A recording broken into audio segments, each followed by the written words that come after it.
सुवन केसरी नंदन तेज प्रताप महाजगवंदन रामदूत अतुलित बलधाम अंजनी पुत्र पवन सुत नाम जय हनुमान जय हनुमान।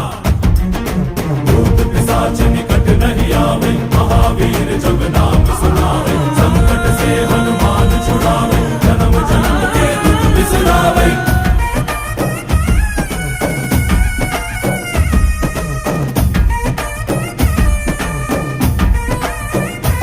ಓ ಭುಜ ಬಲವಾ ತೋರಿ ನಿಂತೋನೆ ಭವ ಭಯವಾ ನೀಗುಬಾ ಜೈ ಶಿವರೂಪನೆ ಭಜರಂಗಿ ಜೈ ಜೈ ಭವತಾರಕ ಭಜರಂಗಿ ನರ ನರವು ರಾಮ ಎಂದೋನೆ ನಿಜ ಗುಣವಾ